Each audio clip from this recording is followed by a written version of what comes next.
Hey guys, this is a part 2 to a response video to Jesus Freak. It's an older video, but he's describing a lot of stuff about the universe. Okay, I like to continue because that's just touching the surface. It's kind of funny. You made a very quick video, and I'm taking all this time to describe a lot of other things to you. I would like to add one more thing about the Big Bang and understanding the evidence for it. One of the major things that is support, and I should have mentioned this in the beginning, is the cosmic microwave background radiation. So basically what that is, I'm just going to read you the definition to be technical as possible. It literally is, let me see, cosmic microwave. Okay, so what we have is literally a microwave, microwave energy everywhere. It's like sort of like the background noise over everything, and we can observe it.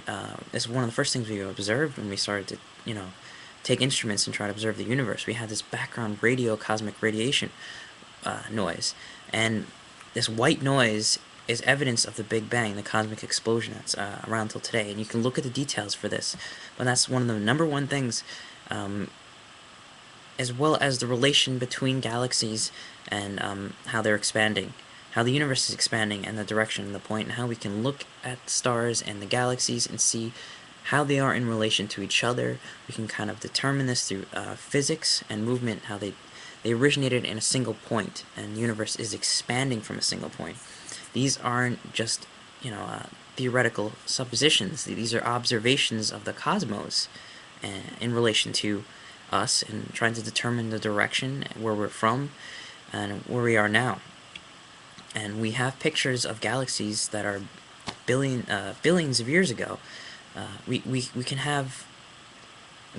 are able to look at the universe, I don't know if it's a few million years, right after the Big Bang, a few minutes. It's pretty crazy how far back we can go. So there's a lot of evidence for the Big Bang. Not that the Big Bang is the ultimate picture, because now we have greater cosmological theories that say this is even bigger. Like, there are other Big Bangs before this one, and there's a multiverse, and there's all these other dimensions. I mean, this stuff gets really crazy. It's not easy, and it's definitely not the easy answer. It's definitely a very scary, confusing, and always evolving answer about the cosmos. So, yeah, I would like to begin there. There are other topics that you covered in your video. You talk about evolution. This is a big one. Now let me just make a few observations about your comments. You say humans, if evolution is real, we should be seeing it happen, at least minorly. But no, you did acknowledge adaptation, minor adaptations like skin color, the amount of facial hair, physical characteristics that certain humans have that others don't, depending on climate. You acknowledge that, but you said as far as real evolution goes, major changes doesn't seem to happen. Let me make a few observations here. Number one, you're talking about microevolution. Microadaptations are what evolution is mostly all about. You're talking about evolution. All evolution for the most part, micro adaptations that you've been mentioning and you acknowledged, happening over longer periods of time. So we've only been around for what, 2 million years, something to that extent. I don't even know specifically, but we haven't been around very long, and we haven't been recording stuff very long either. So the fact that we can't we can't say, look, 2 million years ago we had this thing, and now it's this thing. We may have a few things like that. I'm not a biologist, but you're right. There's nothing directly observational, but there's plenty of evidence indirectly. There's plenty of transitional fossils, and just because we haven't seen something doesn't mean it's not necessarily true. There's a lot of indirect evidence everywhere, and your description of microevolution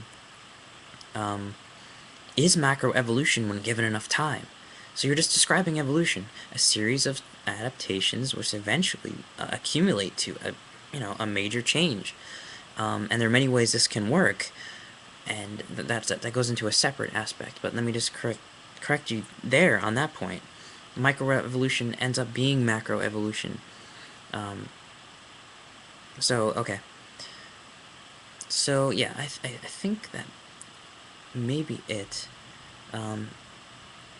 Human beings have not been rapidly evolving any more than any other species necessarily rapidly evolves. We're all going through micro adaptations to our environment, which may eventually lead to a greater adaptation if you look at it from a greater time scale. That's what evolution is. It's looking at life through a very, very, very big time scale. And we're talking millions and millions and millions of years, and eventually billions of years. So you're on the right track, but just look at it a little differently. Think of these enough micro adaptations create an evolutionary jump, create enough difference between a species that existed 2 million years ago and a species that exists now. And there's plenty of evidence in the fossil record. There's plenty of evidence everywhere for this to have existed. And you mentioned at the end of your video that the only place we need to look is the Bible. And my question is, why interpret it literally?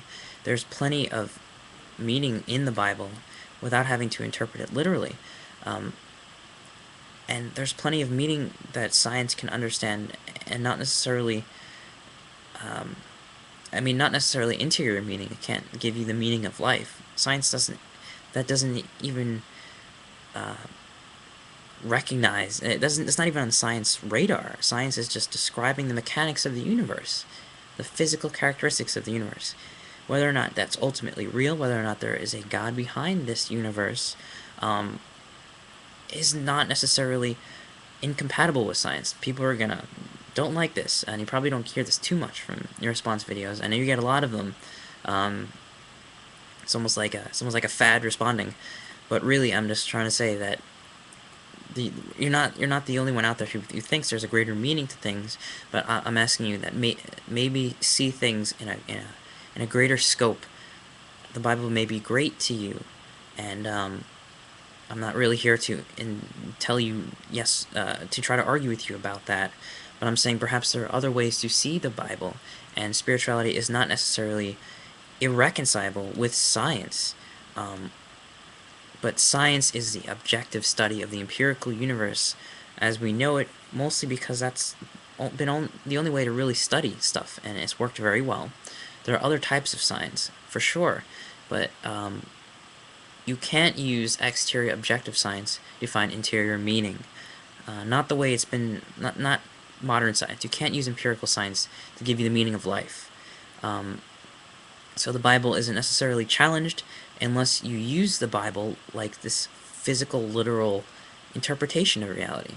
But if you don't use the Bible for that, if it has some deeper meaning, some inherent meaning that goes beyond the physical universe, which you imply it should anyway, then there's no necessary discrepancy between your beliefs, as long as they're not literal physical interpretations and science descriptions of the universe. So yes, science and God can work well, but that depends on us to challenge and question our literal interpretation of the Bible. Perhaps it is deeper than that. Maybe we should give the Bible a little bit more credit, and in a different field. So I think I'm going to end there, and yeah, thank you for listening.